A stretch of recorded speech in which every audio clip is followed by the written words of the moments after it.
At Karen's bridal shower, a cream envelope lay among the pastel gift boxes, unmarked and out of place. No card. No name. Who would leave this? The envelope held no card. Only a stack of glossy photographs, edges slightly worn. That's the dress Dad gave me. His mother's vintage Priscilla of Boston. When she looked up, the woman from the photograph was standing at the garden gate, watching her. I am sorry to interrupt your bridal shower. I tried to find another way, but this was the only address I had. Who are you? How do you have photos of my wedding dress? The shower chatter faded into a distant hum. Karen's hands tightened on the photographs. Perhaps this will answer your questions better than I can. The party continued around them, but in that corner of the garden, everything Karen believed had already begun to unravel. 7 weeks earlier, that dress had been a gift wrapped in a father's love, and a story David had told for 40 years. I wanted you to have this, sweetheart. It belonged to my mother. It's perfect. I can't believe it's really mine. She wore it when she married my father in 1972. You are the only daughter I'd ever give it to. I'll wear it at my wedding. I promise, Dad. She'd had the dress fitted, running her fingers over the delicate Priscilla of Boston label, imagining her grandmother's lace on her own wedding day. A text from David. Can't wait to see you in Mom's dress, my favorite daughter. His favorite daughter. He said those exact words to me. Then whose grandmother wore the dress in her photo? The memory of her father's gift now felt like the first crack in a story that had suddenly become very crowded. My name is Janet. David Ramsey is my father, too. That's impossible. I am his only daughter. Janet's voice stayed low and steady, carrying no anger, only the weight of years. He was with my mother for 14 years. I grew up thinking I was his only child. His mistress had a daughter he saw, a daughter he loved. He gave me that same dress 6 years ago for my wedding. The same story about his mother. The same dress. The same favorite daughter. The same lie. I am not here to ruin your shower or ask for anything. I came to give you a choice before your wedding. The garden seemed to hold its breath, the pink balloons suddenly garish above them. I'll wait by the gate. If you want me gone, I'll go, but I thought you deserved to know. Wait. Show me the photos you brought. Janet opened her envelope and placed her own wedding photos into Karen's trembling hands. Same lace, same sleeves, same Priscilla of Boston label. It's the identical dress. He gave it to me in 2018, said it was his mother's gown, that I was the only daughter special enough to wear it. He said those exact words to me. My favorite daughter, word for word. I wore it proudly down the aisle, believed every word he said. Karen's hands shook as she compared the two sets of photographs, the identical dresses grotesque in their sameness. How did you find out about me? After all this time, I found your wedding website. Saw that dress in your engagement photos. I had to come. The proof lay in Karen's hands, undeniable and cold. The betrayal sat like a stone in her throat. Give me a minute. I just need a minute. My father is a stranger.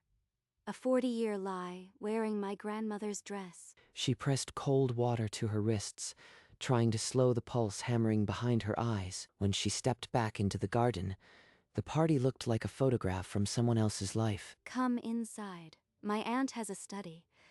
We can talk there. The study smelled of old books and lemon polish, a room built for secrets. Karen closed the door, sealing off the laughter and clinking glasses outside. Thank you for not sending me away. I know this is impossible. It's not.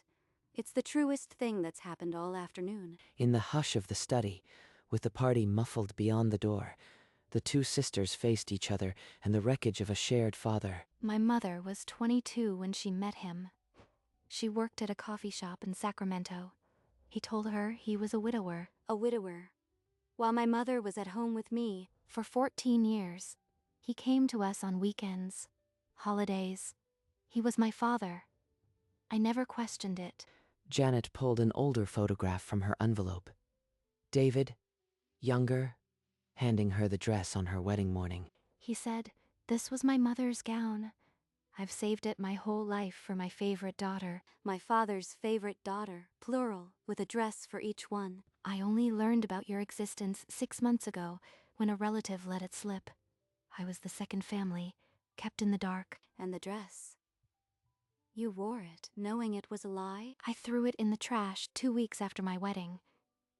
I couldn't bear to look at it. But by then, you already had it fitted. The silence that followed was filled with the weight of 2 lifetimes, 2 sets of photos, and 1 dress that had bound them both in betrayal. He came home with the garment bag 2 months ago. Said it was the one thing he'd saved from his mother. She already knows the exact words. He scripted this. He used the same script. My favorite daughter. The only one special enough. Word for word. We were never his favorites. We were just the audience for the performance. Piece by piece, they mapped their calendars. David had spent Christmas Eve with Karen's family, then driven 3 hours to spend Christmas morning with Janet's. So while you were opening presents, I was waiting for him to arrive. He always came late, smelling of someone else's coffee. He never smelled like coffee. He smelled like the peppermint candies he saved for me. He gave me a necklace on my 16th birthday with a charm that said Daddy's Girl. Did you get one too? I got a locket with the same engraving. I still have it. In that quiet room, the 2 women stopped being competitors and started being witnesses to the same crime. Karen flipped one of the photographs over, her eyes catching something she'd missed in the shock of earlier. That Priscilla of Boston label. I've held the original. It's from 1978, not 1972. He always said his mother wore it when she married his father in 72. The designer didn't produce this silhouette until 6 years later. I know because my seamstress pointed it out. Janet leaned closer, her own memories suddenly feeling less certain. Does the dress have an inscription anywhere? Sometimes seamstresses mark them. Karen turned the photograph over, and there, in faded pencil on the back, were 4 words. Thanks for the laugh, Margie. Margie. His mother's name was Rosemary. Who is Margie? I don't know, but that date. 1978. That's when he would have been 24. Long before either of us. The dress was older than their grandmother's love stories, and the threadbare fairy tale their father had spun around. It was beginning to unravel. Margie. I think I know that name. I found a photograph in my mother's things after she died. From her envelope, Janet drew out a grainy snapshot from the 1970 Hess. A younger David, arm around a woman wearing the very same wedding dress. On the back, a looping script read, David, so you'll never forget the dress you ruined. Love, Margie. P.S. My mother says it's yours now. It wasn't his mother's. It was a joke gift from an ex-girlfriend's mother. A punishment he turned into a prop. He gave us both a dress that was thrown at him as an insult. And we both wept over it and turned it into our most treasured family heirloom, complete with tears and champagne toasts. Karen pulled out her phone, fingers flying over the screen, searching for any connection between the name Margie and David Ramsey. The results were sparse but enough. David's high school yearbook, circa 1978, dedicated to a Margie Callahan, his first serious girlfriend, who dumped him that spring. The dress was a breakup souvenir. He'd somehow kept it, and he'd been handing it down ever since. The silence that followed was no longer heavy with confusion. It was sharp with the clarity of absolute truth, and both women knew there was no going back. The tears Karen had held at bay all afternoon finally broke, silent and scalding. I was supposed to be his favorite daughter, the one he'd saved this treasure for. And it was all a script he'd already performed. I believed the same script for years. I know exactly how much this hurts. When you threw the dress away, did it help? Or did it just feel like losing him again? It felt like freedom. But I also lost the father I thought I had, the one who never existed. I can't wear it. Not after this. It would be like walking down the aisle, wrapped in a lie. I am not wearing that dress. Not to my wedding. Not ever. Then we'll find you something new. Something that's yours alone. In Karen's mind, the dress was already packed away, a ghost of a gift she'd never wear. its power broken. I don't know what I'll wear, but for the first time, that decision is mine. The tears had stopped, and in their place rose a laugh. Brittle, disbelieving, shared. We both got the same counterfeit heirloom, and the same counterfeit father. That's almost poetic. The worst part, he probably thinks he was being generous, giving each of us the same gift, the same love. For the first time, Karen looked at Janet not as a stranger or a threat, but as the only other person on Earth who could possibly understand. Thank you for coming. Most people would have just let me walk down the aisle in ignorance. I almost didn't, but I kept thinking, if I were you, I'd want someone to tell me. She's the first honest person in my family, and she's a stranger who showed up at my bridal shower. What do we do now? He's still our father. He's still my mother's husband. I don't know, but I think we should figure that out together. In the quiet study, the two women sat with the weight of an unfinished decision, their shared silence a pact. If I say nothing, I swallow this lie for the rest of my marriage. If I expose him, I blow up my family. He won't stop, Karen. He's been doing this for 40 years, but I won't push you into a war you are not ready for. My mother doesn't deserve to lose her husband, but she's married to a ghost. He's been your father, too. But a father who lies about a dress will lie about everything. If we do this, I can't do it alone. I need you there. I am already here. I didn't drive 3 hours to deliver an envelope and vanish. Then we do it. I am not letting him write the last chapter. The decision settled over the room like a new kind of silence, dangerous but honest. How do we even begin? He's good at this. He'll lie again. Neither woman had an answer yet, but for the first time, the question belonged to them. We need proof. Something he can't charm his way out of. What if we stage a new photo? Both of us in the dress, so he can't tell which is which. A Polaroid. Something he has to look at in front of everyone. We hand it to him at the next family dinner and ask him to point to his favorite daughter. He won't be able to. There are 2 of us in the photo, and he's never met both of us together. We need the dress. I threw mine away, but yours is still fitted. I'll get it from storage. We'll do it at my apartment this weekend. The plan was strange, even absurd. But it was the only weapon they had, a dress that had been used to deceive them, now turned against its owner. The next family dinner is in 2 weeks. We'll be there, together. As the party outside wound down, the two sisters sealed their pact with a single shared look, a promise that David Ramsey's 40-year script was about to get its final rewrite. One last time for the dress that was never meant for any of us. It's twisted, using it to take him down. It's the only honest thing this dress has ever done. They draped the gown across their shoulders like a shared cape, a half-sister communion. The Polaroid ejected with a mechanical whir, capturing their mirrored auburn waves and the lie woven into every thread. As the image surfaced, 2 faces emerged from the chemical fog, indistinguishable behind the lace. The finished Polaroid showed 2 women who could have been the same bride. He won't be able to tell us apart. Not on sight. Not in his heart, either. He never could. They sealed the Polaroid in an envelope identical to the one Janet had brought, the weapon now ready for the dinner table. If I go through with this, my mother will never look at me the same way again. She deserves the truth, Karen. She's been married to a lie for decades. But I'll be the one who has to say the words that shatter her marriage. Your father shattered it years ago.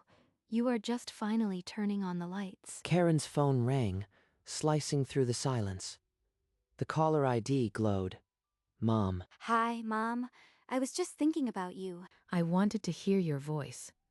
Are you still set on wearing that dress? I know it means so much to you. It's perfect. I can't imagine walking down the aisle in anything else. I promise, it's everything. I just lied to my mother to protect a man who doesn't deserve it. That was the last time. She ended the call, slid the Polaroid envelope into her purse, and texted Janet, Sunday. We end this. The drive to David's house was quiet. The Polaroid, inside Karen's purse like a second heartbeat. This is the last time I walk into this house as his favorite daughter. There's my girl. And you brought a friend. Come in, come in. Karen, sweetheart. We're so glad you came. Is this someone from the wedding? Mom, Dad, this is Janet, an old friend who's helping me with some last-minute details. David's smile didn't falter, but his eyes skated over Janet as if trying to place a ghost he'd chosen to forget throughout dinner. Karen let the conversation flow around her, her hand never straying far from the envelope in her purse. He's telling the same stories, laughing the same laugh. He doesn't know what's coming. When dessert was served, Karen caught Janet's eye and nodded once. A small, deliberate signal. Janet's hand tightened around her napkin. The Polaroid was still hidden, but the moment had arrived. Karen pushed back her chair and stood, the envelope in her hand, silencing the table like a held breath. Before we finish dessert, Dad, I have something I want you to see. She slid the Polaroid from the envelope and held it out toward her father. A new photo? What's this about? It's a picture of the dress you gave me. Tell me, which of these women is wearing your mother's heirloom? David took the Polaroid, his smile tightening as he tried to make sense of the two faces separated by lace. Let me see. You have 2 women there? Janet didn't move, her eyes fixed on David's hands as they began to tremble slightly. The room grew still, the clink of forks replaced by held breath. David stared at the photo, his mouth opening and closing, the silence stretching into accusation. You know the dress, Dad. You've given it to your favorite daughter before. Which one of us is wearing it now? I don't. The lace covers the faces. This isn't a fair question. Guess then. Just point. Like you've pointed at us. Our whole lives calling us your favorite. That one. The one on the left. Number may be the right. It's impossible to tell. You can't tell because we're both your daughters. Your favorite daughter is standing right here, and you don't recognize either of us. And the dress. It was never your mother's. It was a joke from an old girlfriend. You've been recycling it for decades. David, what is she talking about? You said that dress was your mother's. It was a sentimental gesture. It doesn't matter where the dress came from. The Polaroid lay on the table between them, its image still unsolved. 2 daughters, 1 lie, no heir to the story. We'll talk about this later. All of us. Right now, I need you to leave. David opened his mouth to spin another explanation, but the look on Linda's face sealed it shut. Don't. Not another word. Karen and Janet rose from their chairs, shoulder to shoulder, their faces carved from the same calm stone. We're leaving. I'll see you at the wedding. It was never about the dress. It was about the truth. They walked out of the dining room without looking back. The click of the front door, the final pronouncement. David sat frozen, the Polaroid untouched on the table, his mask finally shattered. Linda didn't speak. She just stared at the space where her daughters had been. The dinner plates were still half full, the celebration now a graveyard of broken myths. And in the quieting street, the 2 sisters walked toward the car, carrying something they'd never had before, each other. 2 months later, on a morning washed in sunlight, Karen stood before a mirror in a dress no one had given her. No tears. No heirloom. Just me. She walked down the aisle toward the man who had held her hand through every revelation, her steps light. In the second row, Janet watched, her smile steadier than any photograph she'd ever handed over. Karen paused at the altar, glanced at Janet, and received a nod that said, "You are free." The vows were simple and true, unburdened by stolen lace or borrowed stories. When Karen turned to face the congregation as a wife, the first face she found was Janet's, beaming through tears. The dress she wore was sleek, modern, unmistakably hers. And as they walked back up the aisle together, the sisters exchanged a look that held no more secrets. The wedding was a beginning, and for the first time, the story was their own. After the toasts and the first dance, Karen found Janet on the terrace, away from the music. I have something else for you. It's not an envelope this time. She placed a small photograph in Karen's palm. 2 little girls with the same auburn hair, pulled from 2 separate family archives. We could have been friends back then. All those years we lost. We'll make up for it, starting with your wedding, and every birthday and Christmas after. You walked into my bridal shower with the worst news, and somehow gave me the best gift I could have imagined. You didn't get the heirloom dress. You got an heirloom sister. I got a sister.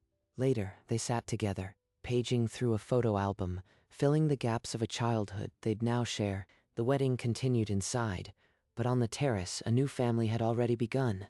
It had started with a cream envelope, a stranger at a garden gate, and a dress that belonged to no one. Karen had thought she was protecting a family treasure. Instead, she was handed the truth: the Priscilla of Boston dress, a prop, a punchline, a weapon, had finally been retired to the dark of a storage box where it belonged. But what grew in its place was sturdier than lace. A sisterhood forged in betrayal, tested with a Polaroid, and sealed at an altar.